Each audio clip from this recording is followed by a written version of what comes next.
Everybody, Dizzy Boy Humans to the Gaggle, you back out with another live stream, and today I'm going to be ranking all 201 new release films that I saw in the year of 2025 and rank them from the worst to the best. But before we get into actual beginning of the video, what's up, guys? Don't forget to subscribe if you're new to the channel, because number one, it's absolutely free. Number two, also maybe help the YouTube algorithm. And I recommend the video to more people, and maybe they could join that Jackson fam. And do feel free to comment your list down below. Both that being said, guys, let's grind to we're going to as well 201 movies in total. So some of these I'll probably breeze by, because I did already talk about them, but then some ones I do want to actually talk about. So, with that being said, let's just get into it, shall we? Take a quick drink of water before we start. Alright. Coming in at number 201 for the absolute worst film I saw all year round, it is, without a shadow of a doubt, The Twits. This was actually my first ever half-star review on Letterboxd, which that says a lot. The animation looked creepy. I was not a fan of it at all. The characters were annoying. The songs were annoying. I just hated everything about this movie. So, easily last place, The Twits.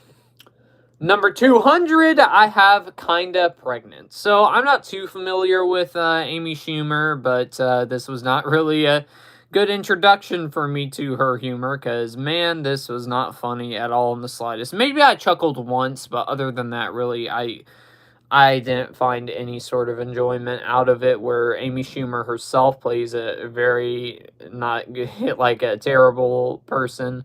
Daniel Berry Sports Highlights is in the chat, and they say happy Saturday. Hey everyone, nice to see you in here, Daniel. But yes, the character herself is totally unlikable, and the plot itself is like, yeah, it is just so confusing as to how you're gonna make that protagonist likable, and they don't. So, number 199. Now, I'd say probably this and Brideheart, this and Kinda Pregnant are like neck and neck for my 200 and 199 spot, but 199 have Brideheart. Both movies I hated, but at least I had the benefit of seeing Brideheart in the theaters, whereas if for Kinda Pregnant, I watched it at home. So, but still, can't say anything positive about Brideheart. It was not funny at all in the slightest, and actually annoyed me quite a bit. So, 199, Brideheart.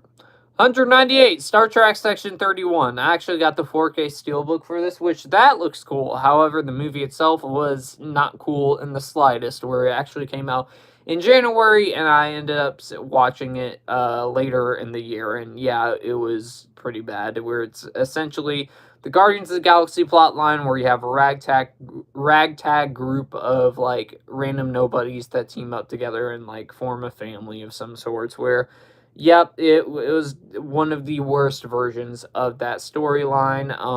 Michelle Yeoh, I think, is actually a pretty talented actress, and in here you can tell she does not care, which, for a movie like this, I don't blame her. The CGI and action sequences all look terrible, so 198, Star Trek Section 31. 197, Alexander and the Horrible, No Good, Very Bad Road Trip. The one thing that the film does have going for it is at least it does represent Mexican culture decently. However, aside from that, no. Yeah, this was like, it gave me flashbacks to Diary of Wimpy Kid: The Long Haul, which that movie is my most hated movie ever. So, as you can imagine, that's why it's this low. 96, I have Run. So this was actually a movie I walked into blind, not knowing anything about it other than just seeing the poster that has an alien on it. So I went, okay, let's see how it is. And wow, I even went back and watched the trailer for this after seeing the movie to see, because a whole lot of people didn't want to see it because the trailer supposedly. So I watched the trailer, and yeah, if I would have watched the trailer, I probably wouldn't have ever saw this movie, because this movie was very bad. I do admit sometimes in the movie, it does teeter the edge of so bad it's hilarious, where, like, the CGI is terrible.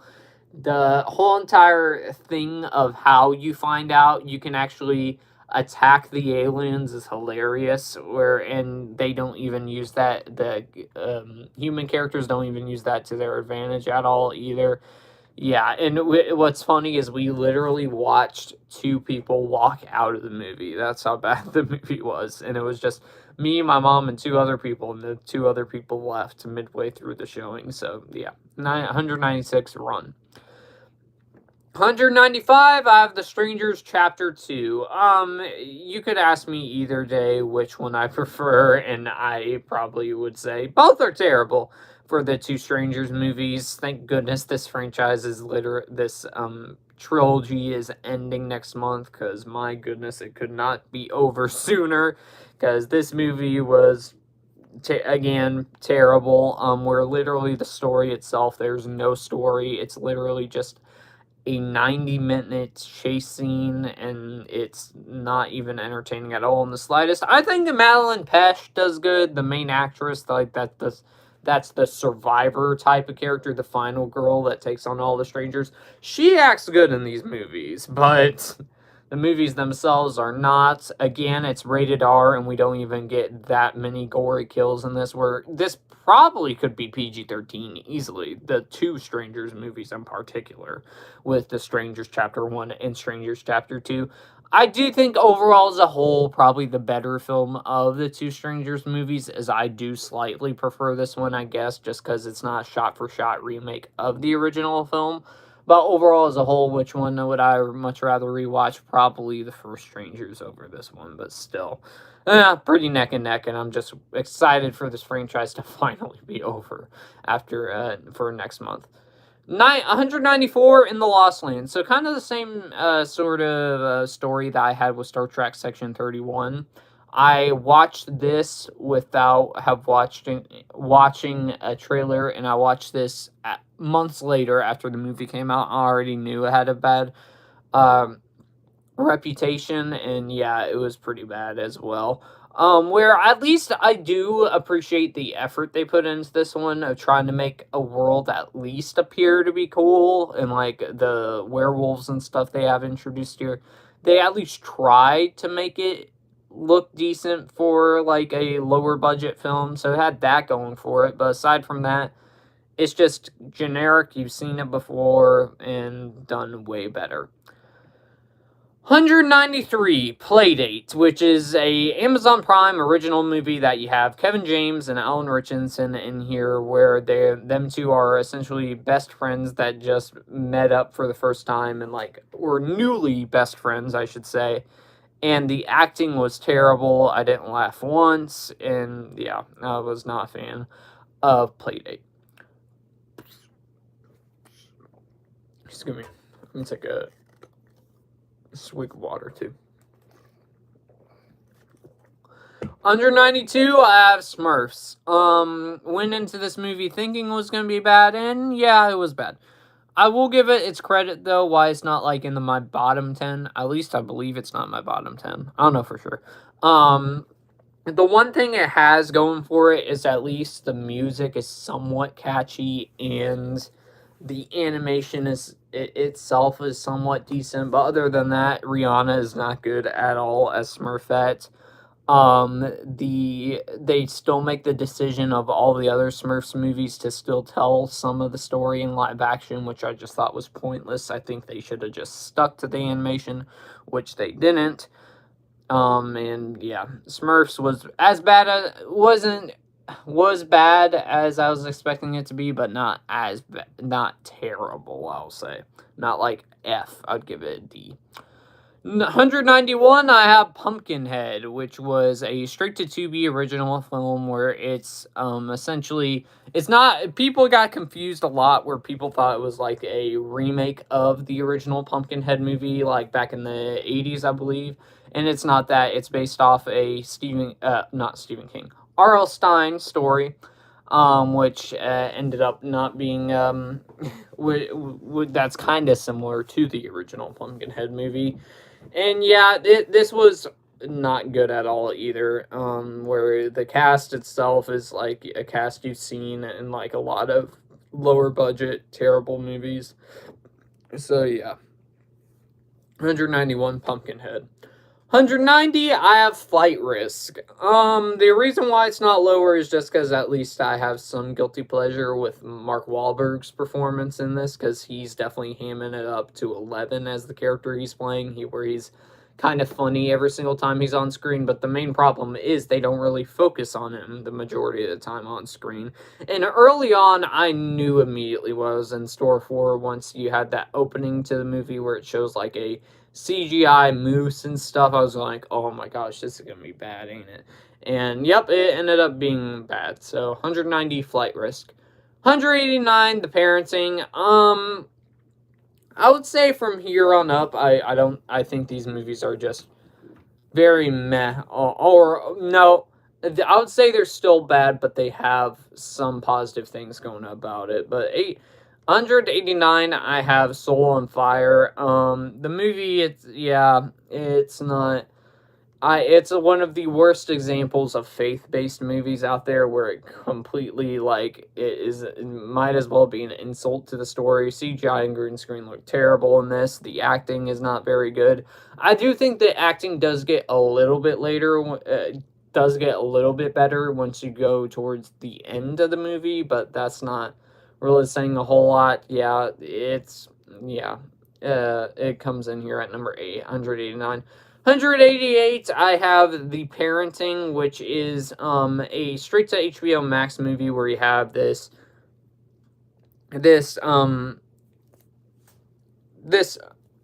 gay couple that move into or spend a night at like an Airbnb or something like that, or at their parents' house or something like that, where the big plan is for the other guy to propose to the other guy near the end of the movie. That's the whole entire thing. And like, one family's supportive and then the other family's not so supportive. So like, it's them kind of trying to win them over while also having like these ghosts haunt this house, essentially. Where I would say, I think out of all the movies I have lower on this list, I'd probably rewatch this one over everything else. But yeah. Ishmael says, hey, how are you doing today? I'm doing good. How about you? And he says, I'm good as well. That's good to hear, man. But yeah, 188, The Parenting. 187, I have Back in Action, which actually was a January release of last year with Jamie Foxx and Cameron Diaz, which kind of no surprise because it wasn't very good, but at least compared to other Netflix movies I've seen, it's not the worst of the worst. I do think at least it's somewhat watchable, but then again, still not great. So 187, I have Back in Action. 186, I have The Pickup. This at least had a fine banter back and forth between Eddie Murphy and Pete Davidson, and there were some decent action sequences for an Amazon Prime movie, but still, that's not saying a whole lot. Where the movie I did find to be painfully unfunny for the most part, and it looked very cheap. So 186, The Pickup. 185, I have The Life List, which, wasn't that great either. It has Sophia Carson in there. I think that's what the actress's name was, and yeah, completely forgettable. Like, I remember jack crap about this. Yeah. 184, She Said Maybe. Again, a movie I completely forgot about since I saw like 201 of these in last year. So, 184, I think, right? 184. I have 184. I'm so confused right now. What just happened? I lost my spot here. Okay, 180.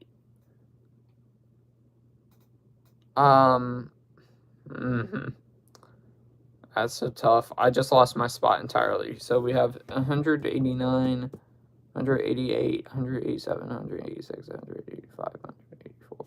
Oh, okay, so 183 now. My bad. I lost my spot there for a second. 183, I have Love Hurts. This was my biggest disappointment of the year because from the trailers it seemed like a lot of fun, and it ended up being massively disappointing where at least Ke Huy Quan does good in it, and there's some decent action sequences, but overall the movie just bored me. I didn't think there was really good chemistry between our two main lead characters in this, even though Ke Huy Quan tries. And yeah, it's just generic, and I did not care for it. So, Love Hurts comes in at number 183. 182, I have the better of the Sofia Carson movies, My Oxford Year, just because at least you have this storyline with her lover that is, like, dying of an illness. So, like, there's something that's interesting in there. But overall, throwaway. 181, Meet the Kumalos. I remember nothing about this movie, so that's really why it comes in here at this spot. And I do think that one probably, I do think that one maybe represented African culture decent, but other than that, really, not that too many positive things to say about it. Gonna take a drink of water again. 180, I have The Electric State, which is the new Russo's Brothers movie that came out last year that has Chris Pratt, Millie Bobby Brown in it. The CGI for the actual robots looks cool. However, the movie itself was boring. And it was way too expensive to make. So 180, The Electric State. 179, Zombies 4, Dawn of the Vampire. I mean, it's better than, like, Zombies 3, but still, the franchise as a whole is not very consistent. I like the first Zombies, but the rest of them, I don't really care for. 178, Joy to the World. Completely forgettable, straight to Disney Plus Hallmark movie with Chad Michael Murray in it, where you'll pretty much forget about it the next day. 177, Plankton the movie. It's fine for kids, I guess, but not anything great. 176, Woman in Cabin 10. So this was a straight to Netflix like thriller film. It has Keira Knightley in it, and it also has Guy Pearce, where she sees somebody on the boat jump off the boat, but people, like, don't believe her. And it's interesting the directions it goes, but you've seen the movie countless times. So 176, Woman in Cabin 10. 175, Deep Cover. This was a straight to Amazon Prime movie. The reason why I have it above, like, the movies I previously just mentioned is because at least in here you do have, Orlando Bloom in a very fun role in this, and you also have Bryce Dallas Howard. So you have that going for it, but throwaway action movie. 74, Sorry Madison, a very Jonas Christmas movie. It's watchable, but it's not anything great. It's not a great holiday special or anything. 73, Keeper. Osgood Perkins' new film. I think out of all the films I've seen from him, this would probably be my least favorite out of all of them. Because this one was very slow, very boring. There was some very creepy, like, moments to it, especially in the ending. I found very predictable, but yeah. Tatiana Maslany does good, though. 172, SpongeBob The Search for SquarePants, where it's okay. A whole lot of people enjoyed this one way more than I did, but still I didn't think it was terrible. But it just, to me, it was just fine. 171, I have Poor Girl, which is Liam Pritchard's most recent film, where it's like a sci-fi sort of movie. It was okay. It's just I wish it was longer, and, like, you can somewhat see the, like, kind of lower budget behind the film, but other than that, it was still decently done for, like, a short film. 170, Captain America Brave New World. Slightly better than what I was expecting it to be, however, still not that great, where I would say it's okay. I love the Red Hulk stuff and the stuff that they did with Thunderbolt Ross. However, as a whole, I'm not a fan of what they did with the leader. Movie was oddly paced, and it didn't really feel like Sam Wilson was the main character to me. So, here it comes here. 169, The Unholy Trinity, which is, I think, the only Western I saw this whole entire year, but people might consider Sinners a Western, but whatever. This is the only full-blown Western I saw this whole entire year, where Samuel Jackson has a really fun performance as, like, the antagonist character in there, and then also same goes for David Arquette, where he plays a fun little side villain. Other than that, really, 168, I have Eeny Meeny, and I would say I'm starting to no, not really. 168, I have Jurassic World: Rebirth, where this movie actually was disappointing for me because the theater experience I had was awesome. The movie itself I did not think was awesome, and I honestly preferred the last two movies. No, I preferred Jurassic World Dominion over this one because the characters were not all that compelling to me, and yeah, did nothing to change my faith in the Jurassic World franchise. So as a whole, even though Jurassic Park is my favorite movie of all time. 167, I have the Surfer, I don't know. These are tough because they're pretty much in between with each other. 167, I'll go the Surfer, which is Nicolas Cage's newest film, where the plot itself is interesting, where he's trying to go to this beach or whatever and try to use this trying to surf, but for some reason the people won't allow him to surf at all, where a bunch of bad stuff ends up happening to him, where he gets like his surfboard taken away, he gets all his his car taken away from him. He's trying to buy this house, but he's not able to. Where if you want to just see Nicolas Cage go nuts for like an hour and 30 minutes, go ahead, because yeah, it definitely gives that. 166, I have Eeny Meeny. So this is actually a Samara Weaving movie that went straight to Hulu, where it's kind of essentially their version of Baby Driver, but I can assure you it's not even close to how good Baby Driver was, even though I haven't seen that movie. So yeah, but she does good in it. So if you want to watch it, be sure to watch it for her. 165, I have The Love Scam, a foreign film that doesn't reinvent the wheel, but it's watchable. 164, La Doyce Villa, forgettable romance movie with the guy that plays Roman from Scary Movie. No, Scream 3, my bad. 162, I have Sketch, which is Angel Studios' newest film, which of course, or not newest film, but a film and where like it has CGI and stuff. It's funny, even though it was like well received amongst critics, of course Christians hated it for some reason. I don't know. But it was fine. I didn't hate it. It was more enjoyable than the majority of the Angel Studios movies for me. 161, I think. No, 160. No, this is 162. It is Snow White. Rachel Zegler does great in the role, and there are some decent enough songs. I liked Dopey's arc, but however, as a whole, it wasn't nearly one of the greatest Disney live action remakes, like I saw a lot of people saying early on.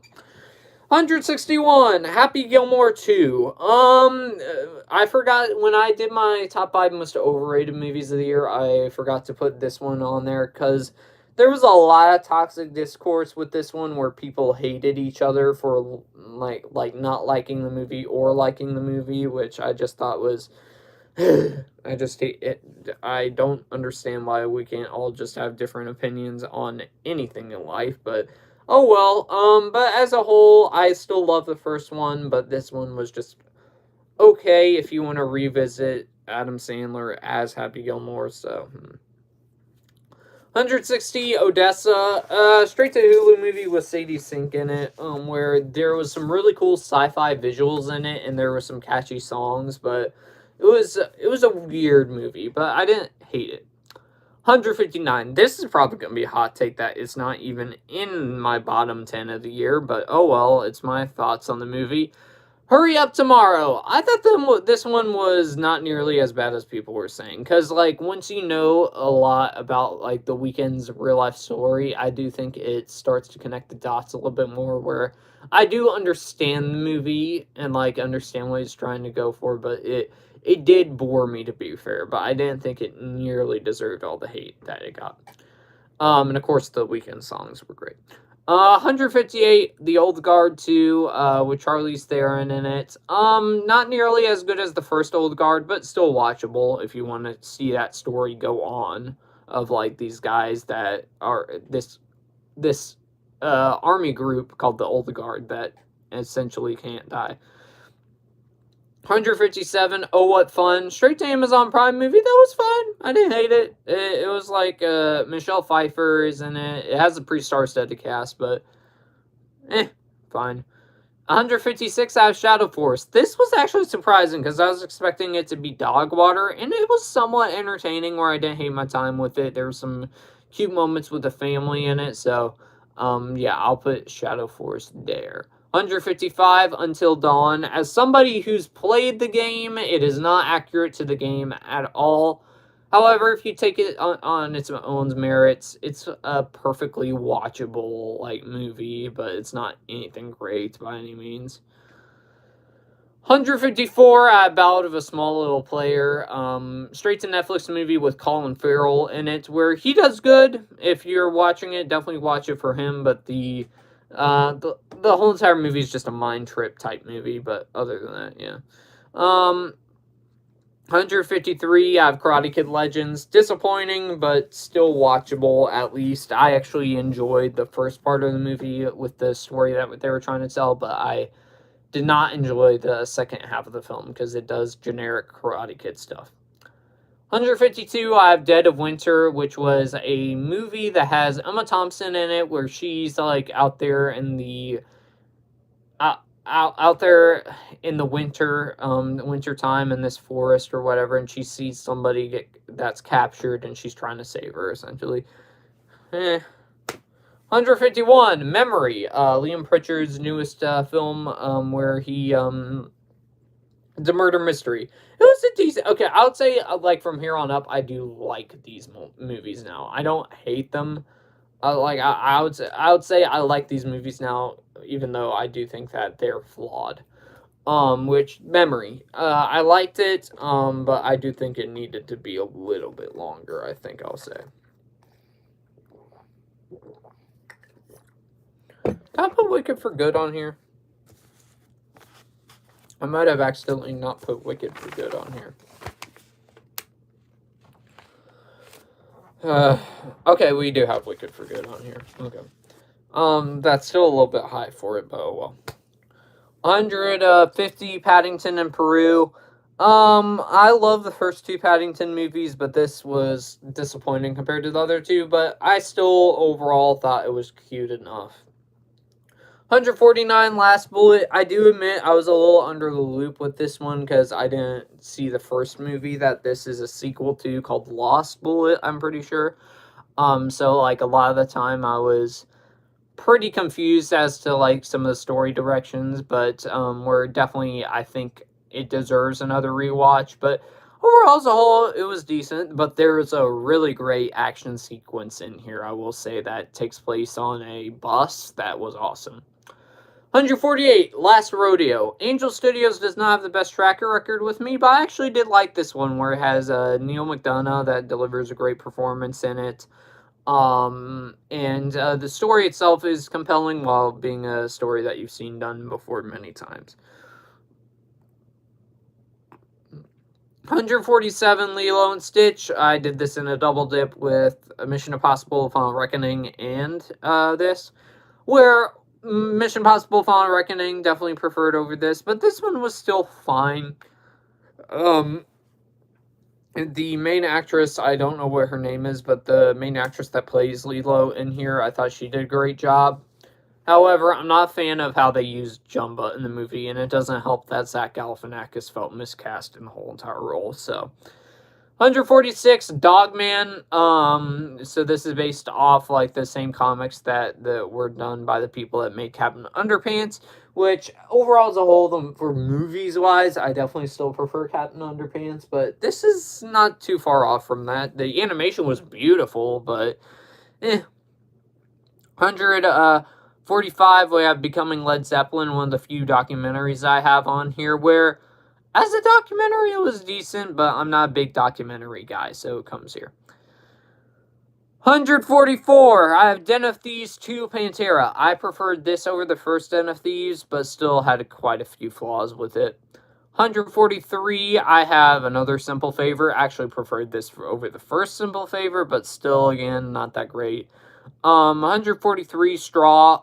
The main actress in here, I forgot what her name was, but she gives, like, a great performance in this. However, the movie as a whole just, like, is about her having all these bad things happen to her, and then nothing really paid off in the end, which was sad. So, which kind of left a bad taste in your mouth, going like, man, I wanted that to end better. 142, The Monkey. The first half was awesome. It was a lot of fun. But then when you get to the later half of the movie, when it has the two kids as like an adults now, the two twins, I do think it lost a lot of its luster, and they like made things a little bit too bonkers and weird. But the first again, as I said before, the first half of the movie was pretty funny. 141, I have I Hostage. This is actually based off a real life true event where there was this hostage situation somewhere in Europe. I forgot where it was. And this guy was essentially trying to escape while he was having this kind of like these odd conversations with the terrorists that you have like in the actual bank or whatever. 140, I have The Damned. No, not 140, sorry. 139, my bad. I have The Damned, which was actually the first movie I saw all year long last year, where it takes a lot of liberties from The Thing, which I did like that kind of spin, but still a little bit slow. 138, Woman in the Yard.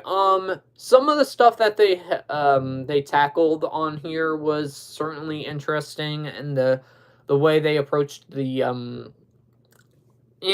angle I thought was very ballsy, and like the stuff that happened earlier on in the film, like when it was teasing that, did really good. However, when it ended, I'm not gonna spoil it here. When it ended, I did still question why did they do that. Anyways, 137, I have Elio. One of my more biggest disappointing movies of the year, but overall still solid animated film. Pixar's animation, of course, always delivers, and it delivered here. 136, Dangerous Animals. This was fun, but still there was a couple of things that held it back from getting to the great tier. But still enjoyed it. Jai Courtney, I would like to see him do more roles like this because he was very fun. 135, Fight or Flight, which is an action movie that where you have Josh Hartnett. I was about to say David Arquette. Yeah, Josh Hartnett's in here. And he delivers a fun, campy performance. There's some great action sequences, especially near the end of the movie. The thing that kind of like made me a little bit sad is it feels like it tries to sequel bait you at the end. That's all I'll say. But still solid. 134, I have Last Breath. So this is a movie that you have Woody Harrelson in it. It's based off a real life true story about this guy that somehow survived like a almost like losing air underwater and stuff, where it was like truly a miracle, where it was a fascinating true story, but like as a real life true story, it did nothing to like make itself stand out compared to all of the others. 133, I have Chicken Jacket, a Minecraft movie. I thought this was fun. It was better than I was expecting it to be, because I thought that first trailer that you had was absolutely terrible. But when I saw the actual movie, it was entertaining, and all the memes that came out of it was fun. Jack Black is pretty fun as Steve himself. The world of Minecraft, they did really cool at making, did a great job at making it look really cool. So they had that going for it. 132, I have Bullet Train Explosion, which is a foreign film on Netflix where it's kind of, if you mix The Commuter with where instead of it being on a actual train, it's on a bullet train. And you're trying to find out who planted the bomb or whatever. I think the film really succeeded with its reveal of who planted the bomb, and like the whole entire whatchamacallit, the motive of the person that put the bomb there. I thought that was really interesting, and they did a good job with that. However, you have to really you have to really be patient building up to that moment because it was very slow building up to that. Under 31, I have Fear Street Prom Queen. As somebody who's watched all four of the Fear Street all the Fear Street movies, this one was my least favorite, but I still liked it. It had a very divisive reactions to it, but overall as a whole, I thought it was a solid little throwback slasher to the 80s. And I do wish that there were some better kills in it, but overall as a whole, I was entertained. 130, A Working Man. So, objectively, this probably wouldn't be high for a lot of people, but I get what these movies are. They're just generic action movies with Jason Statham in it that are fun, but they are very heavily flawed, which is a good example here, where I actually watched this at Disney World. So I did have a cool, little theater experience seeing this one. Jason Statham did great, of course. And, yeah. It was fun. I enjoyed my time with it. So, under 29, I have Revelations. So this is a straight to Netflix foreign film as well, where it's essentially a take on Taken, where they do something completely different with the main character near the end, which I thought was ballsy, and they did pretty accurate with it. But yeah, would recommend that one. Man, I still have a long way to go. 128, Havoc. This is straight to Netflix film with Tom Hardy in it, where the action scenes were cool. There's one in a nightclub that I thought was awesome, and it's definitely more action-packed later on in the movie. That's the part of the film I enjoyed the most. But earlier on in the film, it's more like a dirty cop thriller, which there were moments that I thought were good, but still, overall as a whole, I wanted more action. 127, I have Downton. Sorry, sorry, Dad, if you're watching this. Yeah, why did I look up? He's still here. What am I talking about? He's in the other room right now. But 127, Downton Abbey, the grand finale. As someone who hasn't watched the show, and as a closing, a closing film to the whole entire series, I thought it did a decent job at it, and as it's on its own 2 feet, I was able to understand the movie without understanding the show. 126, After the Hunt. One of the more disappointing movies of the year for sure, but there's some good performances, especially by Andrew Garfield.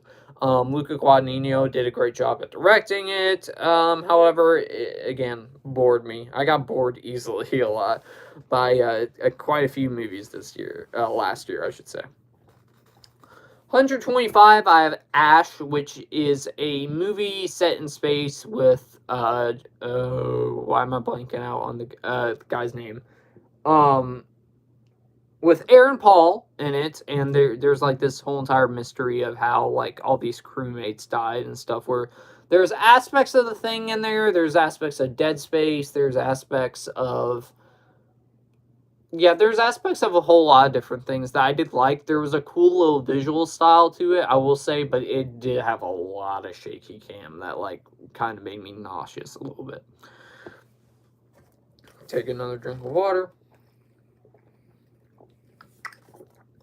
124, Sarah's Oil. Definitely way more better than Soul on Fire, but still can't say it's great. But Zachary Levi delivers a great performance in it, and the main friendship he has with the little girl, Sarah, in this was actually pretty charming. 123, I have The Good Boy, which is, not The Good Boy, but Good Boy, which is a movie where you have the whole entire perspective of a ghost movie in front of this dog, where you mostly follow the dog the whole entire time. The dog actor did great, and it was directed pretty well, but I think it definitely did need to be shorter, because as a whole, it would have worked better as a short film for sure. 122, I have Relay, which is a thriller that has the bad guy from Venom 1 in it, and also has Lily James, where Lily James is getting these threats or whatever, where this guy's supposed to help her. Where it had a predictable twist reveal later on in the movie that I was expecting. But other than that, it was still pretty solid and watchable enough, where it's on Netflix now. So if you want to watch it, be sure to check it out on there. 121, I have Sweet Revenge, which is a fan-made Friday the 13th film, which I forgot to actually put in my ranking of all the short films I watched last year, but oh well. Where the kills were solid for a fan film, but other than that, really. 120, we have House of Dynamite. The first part of the film was great, however, the way it ends, I wasn't a fan of, which seems to be the common consensus online. Another hot take on here, probably a bigger hot take than having Hurry Up Tomorrow not be in the bottom like 10 or like 50 or something like that, but number 119, I have Begonia. Begonia was an interesting film, but I predicted the ending immediately, where I was going like, okay, that's probably how it's going to end if they're setting up this as the actual plot. But performances are great. It's very well made, but I would say this is a movie I'm much more appreciated than I rather enjoyed. So it comes here. 118, I have The Hand That Rocks the Cradle, which is actually a remake of another film by the same name, but I still have not watched that film. But as for this one, I actually did think it was quite watchable and entertaining. It has two of my biggest celebrity crushes with Mary Elizabeth Winstead in there and Micah Monroe, where them two's dynamic was pretty solid, and I like seeing how the movie unfolds entirely. So yeah. 117, The Night Always Comes, which is a straight-to-Netflix film with Vanessa Kirby in it. It also has a guest appearance from Eli Roth, too, which I thought was pretty interesting that he was in there. But Vanessa Kirby does great, and essentially it's about her relationship with her brother. So as somebody who has, like, an older sister, I do think, like, for the emotional moments that certainly do happen later on this movie, they actually really hit, because I love my sister. So yeah, they really hit, so they did a good job at building that. But still, I don't think it's gonna have a lot of rewatch value for me personally, but still really solid though. 116, Prince Sign of the Times. This is probably not really a movie, but anyways, regardless, I'm counting it, where it's essentially a live Prince concert where it shows like all of his famous concerts. As somebody who's a casual Prince listener, it was solid, but I do think that they played a lot of I do think that the actual it was a little bit too long. 115, I have Springsteen Deliver Me From Nowhere. I enjoyed it, but again, it was slightly disappointing because from the trailers, just like Bob Marley One Love, they were making it seem like, oh, this is going to be great. And Jeremy Allen White's performance was great, but the movie itself was not. 114, I have The Map That Leads to You, which was a solid little romance movie with Madeline Klein again in there. Again, one of my celebrity crushes, so where she did really good, and there was some good chemistry between the two main characters. 113, I have Stitchhead, a solid enough animated movie that I was able to see, so yeah. 112, I have Zeno. Originally, I was thinking like C+, but they do something with the villain in the movie or antagonist character that made me 180 on it, because they actually made me hate the villain for like the stuff he was doing like that were genuinely evil. I was going like, man, really? I didn't expect a villain to do that. So yeah. 111, Diary of Wimpy Kid, The Last Straw. I think that did I watch the other animated Diary of Wimpy Kid movies? I don't know for sure, but if I did, this is definitely the best out of the bunch.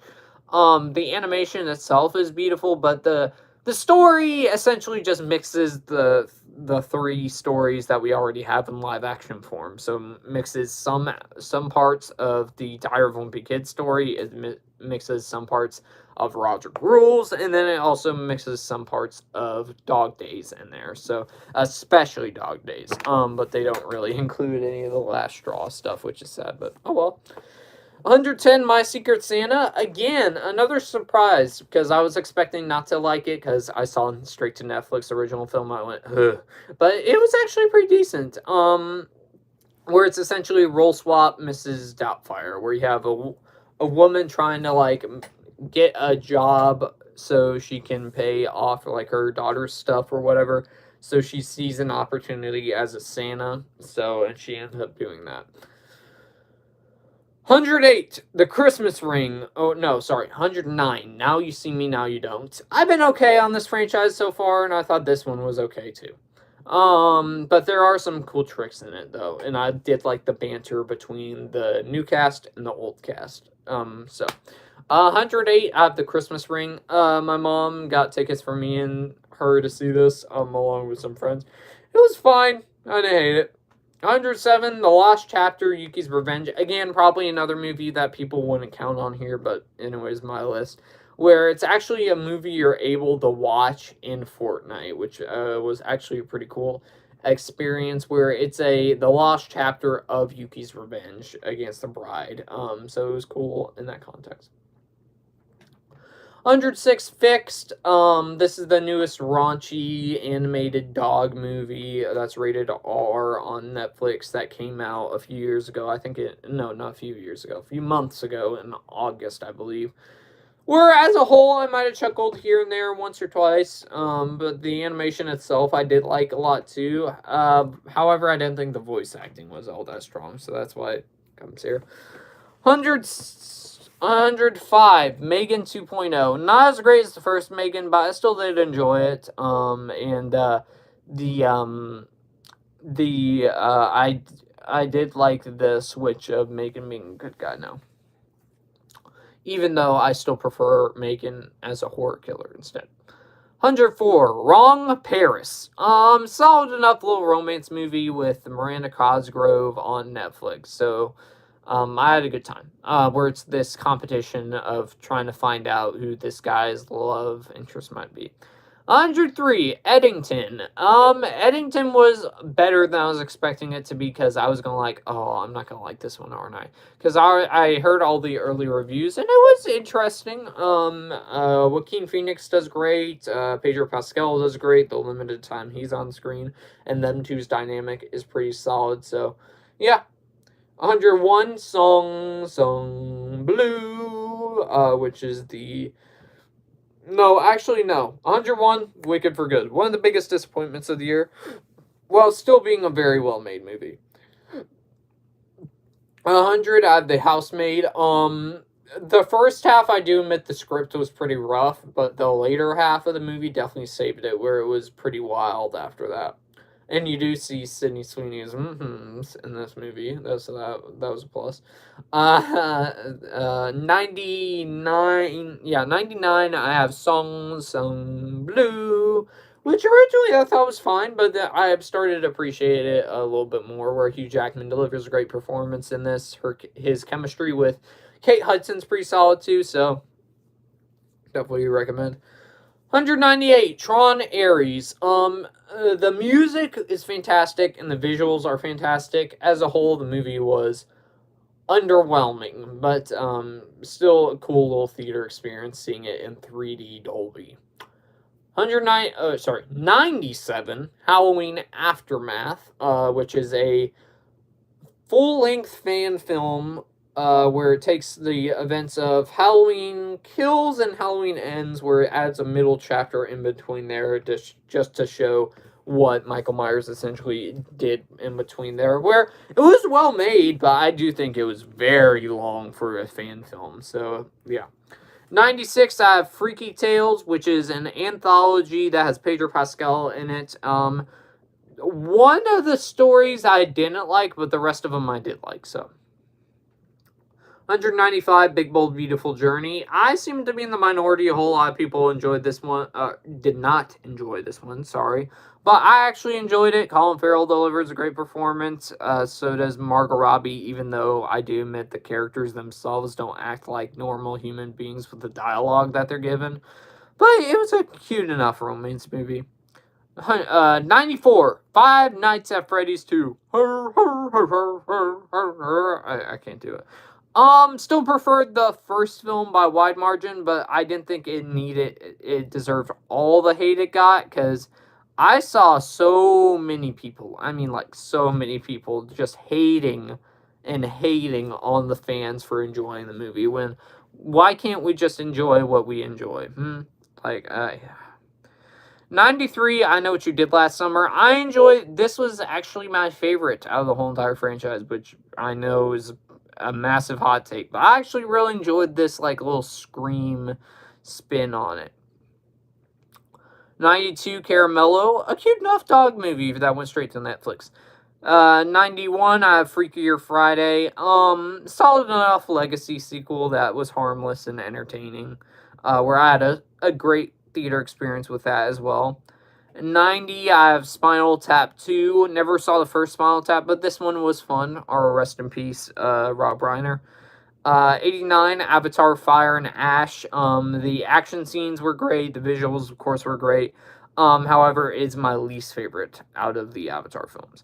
88, I have The Naked Gun. I haven't watched any of the previous Naked Gun movies, but this one was a lot of fun, and Liam Neeson delivered a great performance where I would like to see a sequel with him back because he was hilarious. 87, The Bad Guys 2, where the animation's good. I just don't think it's as good as the first. 86, Violent Ends, which is a solid little lower budget, like, mob type movie. 85, The Toxic Avenger, which again was a movie that I had to wait to watch on physical media form, and it was fun as well. 84, London Calling, solid action movie, buddy cop movie with what's the guy's name? He's in Callisto Protocol. I forgot. I'm so deep into this video, I forgot names now, but oh well.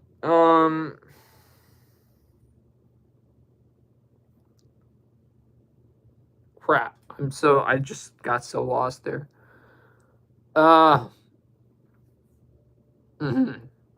85, Nobody 2. Not as good as first Nobody, but still a lot of fun, where I saw a whole lot of people get disappointed with it, but I still enjoyed it. 84, The Unbreakable Boy. Zachary Levi delivers a great performance, his relationship with his wife's in this solid. 83, The Conjuring Last Rites. Better than Conjuring Devil Made Me Do It, but not as good as the first two. I mean, if you have James Wan missing, it explains a lot. 82, I have Heads of State. Solid at Amazon Prime movie with John Cena, Idris Elba, and what's that guy's name? Jack Quaid. 81, Nonas, solid Netflix movie where Vince Vaughn gives a great performance. 80, The Friend, Bill Murray does great, and I love his friendship that he has in here. 79, Final Destination Bloodlines, not as high on this one as the others, but still really good, and the franchise for the most part is pretty consistent, aside from 4. 78, In Your Dreams, cute animation, and I liked the brother-sister dynamic you had in here, and there were some creative dream sequences in there. 77, The Amateur, Rami Malek did great, Lawrence Fishburne did great, I loved them two's dynamic, there's some pretty cool, the character himself does outsmart a lot of them that I thought was pretty cool. 76, Ad Vitam, I think was this my favorite? No, it wasn't my favorite out of all the foreign films I watched, but it was up there, it stayed up there for a while, because I was pleasantly surprised with it. 75, Nouvelle Vague, where it essentially does what, Sentimental Value does, but it does it not as good, but still does it really good. 74, Regretting You. Great chemistry between Mason Thames and McKenna Grace in this, but still weird messaging, though, I will admit. Woo! Okay, I have 73 to go.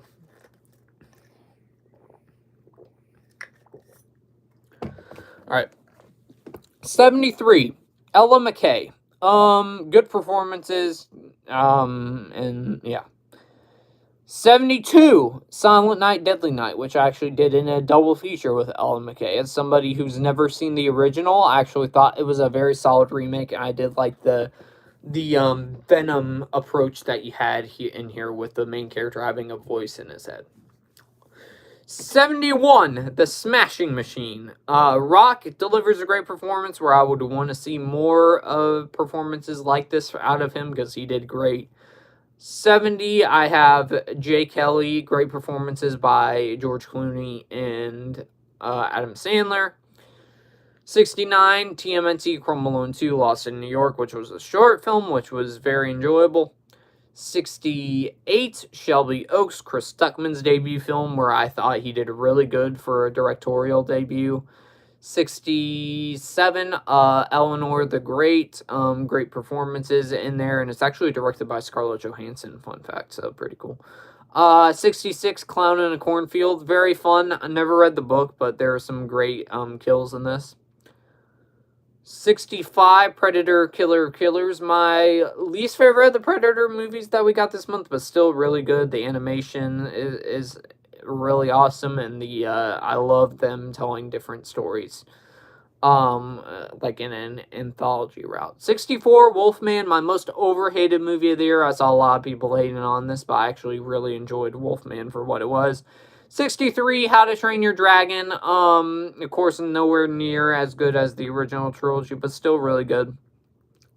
62, Americana. Sydney Sweeney does great. Paul Walter Hauser especially does great in this, and I love them two's dynamic. So, yeah. 61, The Thursday Murder Club. I was straight into Netflix movies. It's one of the better ones where there were some great performances in it, and it was overall a fun movie. 60, Demon Slayer Infinity Castle. I've watched a few episodes of Demon Slayer here and there, and this was really good. 59, The Black Phone 2. Didn't enjoy it as much as the first Black Phone, but still, I thought it was really good, and Malin McGraw did fantastic in the movie. 58, Death of a Unicorn. CGI is great. Oh my gosh. Not CGI is not great. I take that back. But there's a lot of funny humor in it. 56, I have Anemone. This involves what's that guy's name? Guy from There Will Be Blood. Daniel Day-Lewis returns to acting in this, where he does great. Queen of the Ring, great performances, and a solid lower budget wrestling movie. 56, Good Fortune, fun movie with Keanu Reeves and Seth Rogen in it. 55, I have Hard Eyes, fun Valentine's Day slasher. 54, Zootopia 2, great animation. I don't think it's as good as the first, though. 53, Friendship. Some of the humor I didn't understand, but for the majority of the movie, I was laughing quite a few times, so there was that. It had that going for it. 52, Rental Family. Just a sweet movie with Brendan Fraser giving a charming performance. All right. 51, Sisu Road to Revenge. Never saw the first Sisu, but this was a lot of fun. Action scenes were awesome. 50, Drop, Blumhouse's one of their films this year, where there's some good performances in there. And there's some good, intense moments for sure. 48, I have Together. Some really nasty body horror in this one, and yeah, it was fun.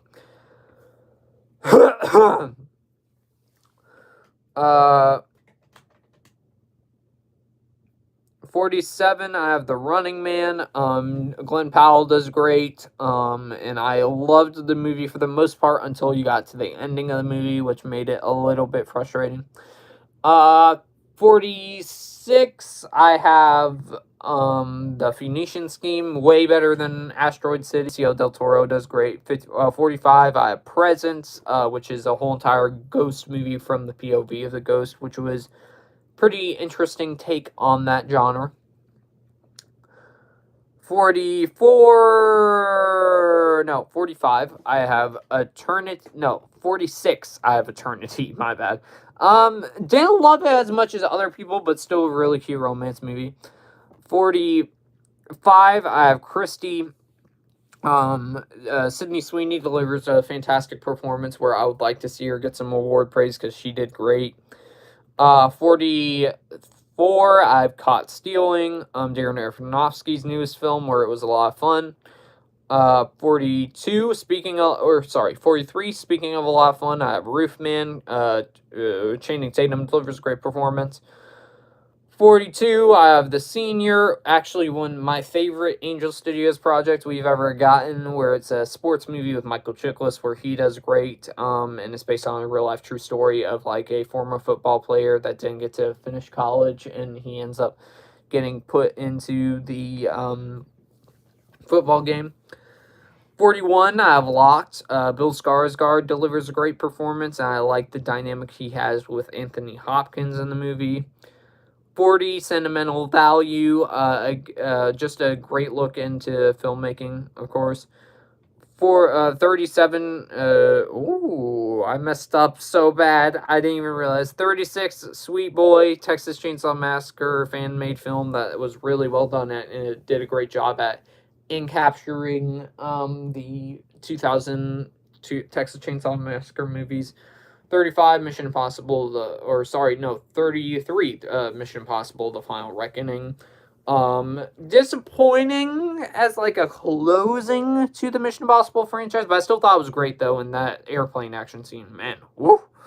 32, Snow Bear. The animation's beautiful, and, a really cute animated movie, that's, like, on YouTube where you can watch it. 31, Wake Up Dead Man.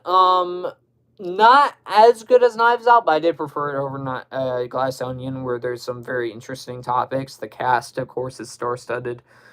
So yeah, 30, Ballerina. Anna de Armas does great. Where the character herself that she plays is great.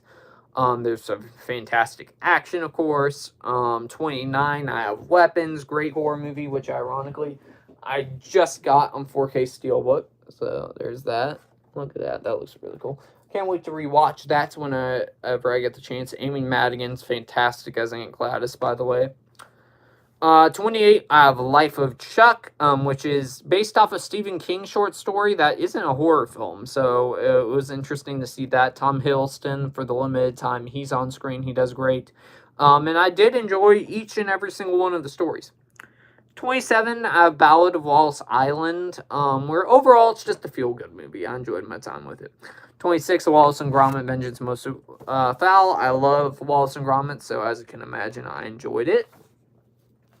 Oh my gosh. Ladies and gentlemen, we are in the top 25 films. We've done it. Okay.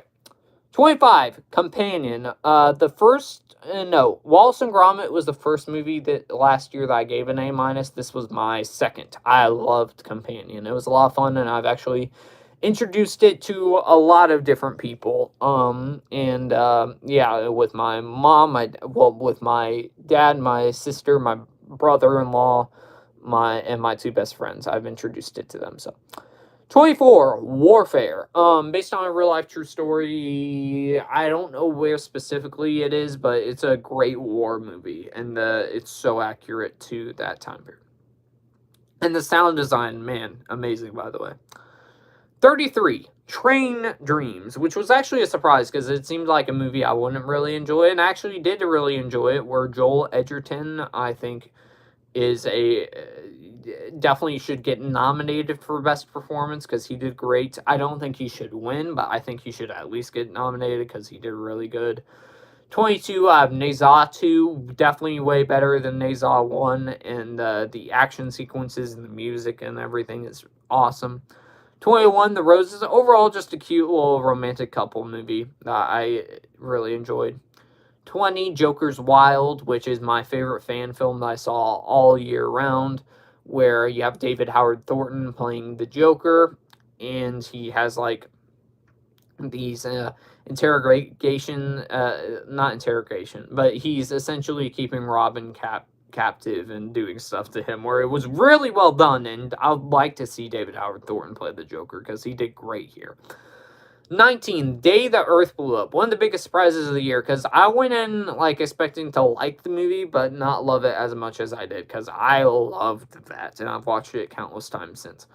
18, I have Mickey 17. Robert Pattinson does great in both roles, and it's a shame this movie bombed at the box office, because I thought this was a blast. Now, I've been kind of in the mood to rewatch it again recently, so keep that in mind. 17, I have The Accountant 2. I enjoyed this more than the first film. It was a lot more fun. I liked the brother dynamic, of course, with, oh my gosh, why am I blanking out? Jon Bernthal and Ben Affleck as brothers this time around, because you get to further explore that, unlike the first film. 16, Black Bag, great little spy thriller with Michael Fassbender and Cate Blanchett delivering great performances. 15, I have Hamnet. Great performances where Jessie Buckley should be a lock to win Best Actress at the Oscars because she did phenomenal. 14, I have Materialists.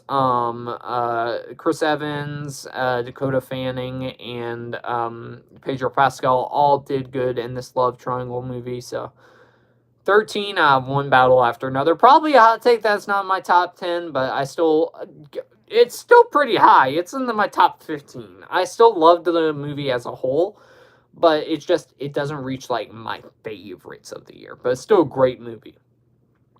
12, Fantastic Four First Steps. I thought this was easily the best Fantastic Four film. I loved the futuristic world that they created, where when they eventually do, like, a softer reboot for the MCU, I'd like to see this be the new main world.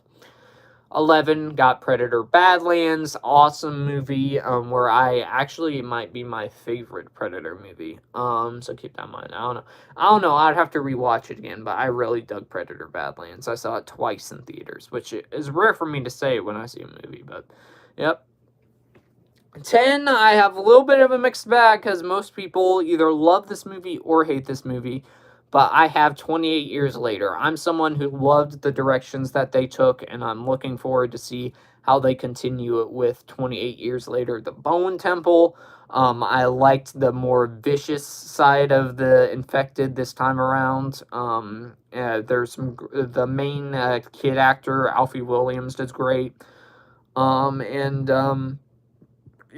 I'm looking forward to The Bone Temple, which I should be actually seeing next Thursday. 9, I have Novocaine. Very fun action movie. Again, it bombed at the box office, which is unfortunate because I really had a good time with it. Where Jack Quaid is very charming in the main role. His relationship with Amanda Midthunder, I'm pretty sure that's what her name is.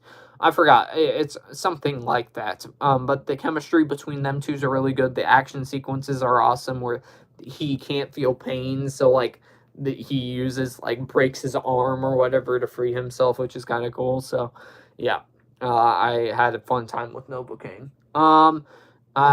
Yeah, why I looked over there is because I do have the 4K Steelbook. That's how much I love it.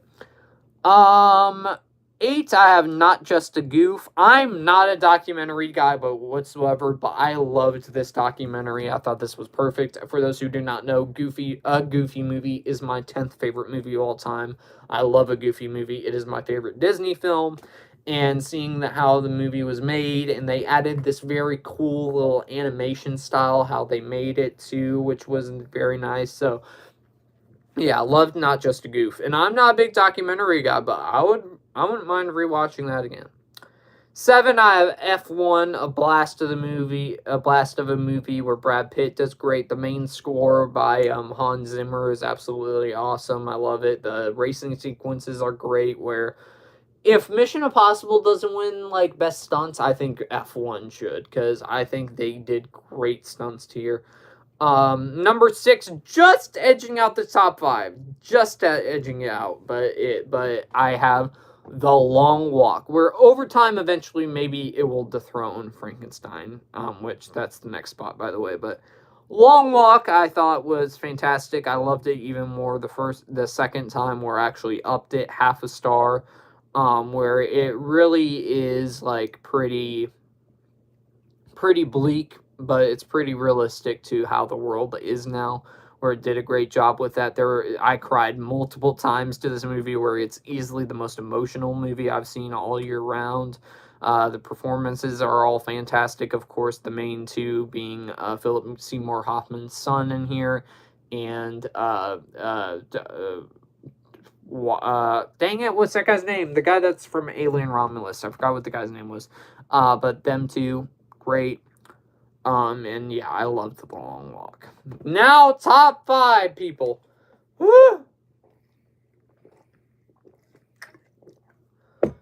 5, I have Frankenstein.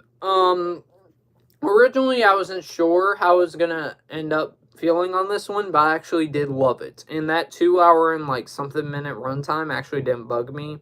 Where essentially the movie's told in 3 different chapters. It's told by Victor Frankenstein's side of the story, it's told by the Frankenstein's monster side of the story, and it's told the third one involves their perspective of like their implosion, essentially, of them two's friendship and stuff, where it's much more of a different take on Frankenstein, where this one's more of a tragedy than a straight up horror movie. Jacob Elordi is fantastic in here, where I hope even though Sean Penn did great in One Battle After Another as the villain, I would like to see Jacob Elordi get nominated for Best Supporting Actor at the Oscars, because I thought he did fantastic as Frankenstein's monster. So yeah, he did great. Oscar Isaac did great, of course. The costuming and props designs and everything were amazing. Guillermo del Toro does fantastic job at directing, as he usually does. The scale, you can really see the scale of the movie as a whole. And I loved Frankenstein. 4, I have K-Pop Demon Hunters, my biggest surprise of the whole entire year, because I was expecting this movie to suck, or just be a movie that I completely forget about after I rant on it. But nope, it is the best. This is probably definitively the most popular movie of the whole entire year, I would say.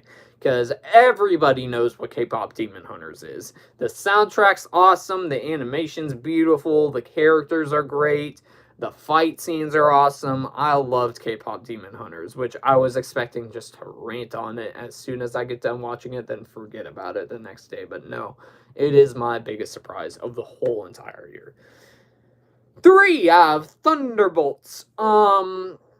Where this was actually a great Marvel movie, and I loved it. Where the team dynamic was very strong. I loved the introduction of Bob/Sentry in here, whatever term you prefer, where Luce Pullman did a great job in the role. I loved his relationship with the team. When you get to the final act of the movie, it does a visual thing with like the dream world or whatever that they do a great job with. The Void as the villain was fantastic too.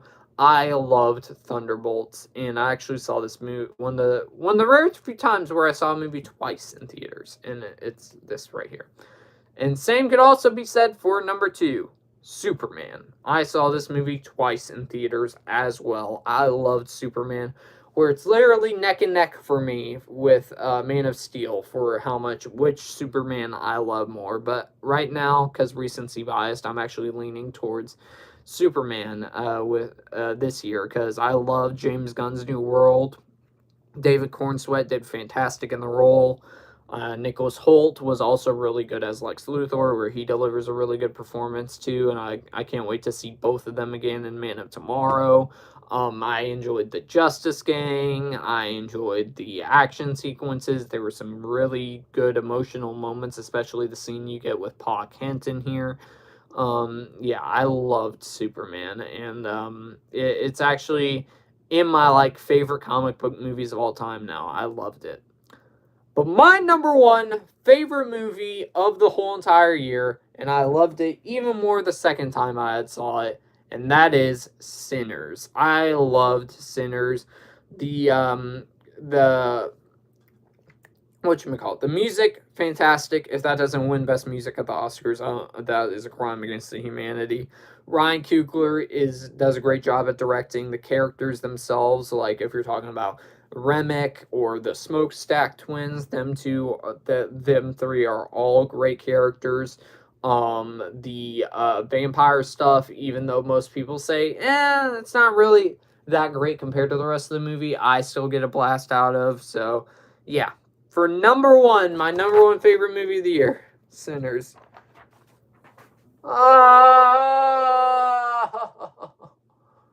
Oh my gosh. I am done, ladies and gentlemen. Another yearly check is over and done with. And now we have to wait till next year, which I'll probably even see even more movies next year, so that's crazy. But I hope you all enjoyed this ranking video. Be sure to let me know your favorite movies of the year down below, or if you're up for the challenge, let me know every single movie you've seen this year and rank them from the worst to the best. I don't want you to do that to yourself. Don't do that. But yeah, with that being said, guys, I'll see you all next one, everybody.